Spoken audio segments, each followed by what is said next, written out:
ಮಂಗಳೂರಿನ ಕೊಟ್ಟಾರದಲ್ಲಿರುವ Karavali college of nursing ಸೈನ್ಸ್ನ ಲ್ಯಾಂಪ್ ಲೈಟಿಂಗ್ ಮತ್ತು ಪ್ರಮಾಣ ವಚನ ಸ್ವೀಕಾರ ಸಮಾರಂಭವು ಕಾಲೇಜಿನ ಸಭಾಂಗಣದಲ್ಲಿ ಜರುಗಿತು.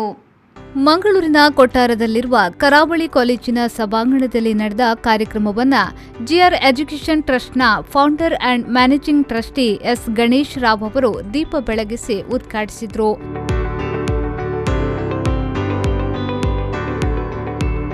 ತದಬಳಿಕ ಮಾತನಾಡಿದ ಅವರು, ನರ್ಸಿಂಗ್ ವಿಭಾಗವು ವೈದ್ಯಕೀಯ ಕ್ಷೇತ್ರದಲ್ಲಿ ಪ್ರಮುಖ ಪಾತ್ರ ವಹಿಸಿದೆ. ವಿದ್ಯಾರ್ಥಿಗಳಿಗೆ ನರ್ಸಿಂಗ್ ತುಂಬಾ ಅನುಕೂಲಕರವಾಗಿದೆ ಎಂದು ಹೇಳಿದರು. Lamp is the symbol of beginning. Lamp is symbol of knowledge.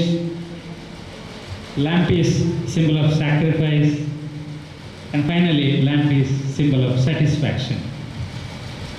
Friends, is the one lamp which lights other lamp. Knowledge is like that. If you are knowledgeable, tomorrow you are going to spread that knowledge to many. When you become the successful nurse, not only you treat the patient, but also you spread that knowledge, and at the end you get that satisfaction of service to the mankind, which is the highest in nature. Few professions like teaching, nursing, these are the professions which are not oriented, money oriented. They are service oriented.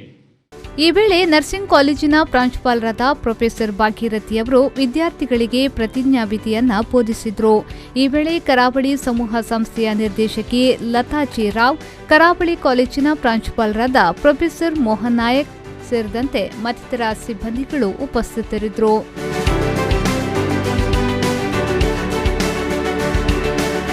Sharath Salian, ವಿ4 news, Mangaluru.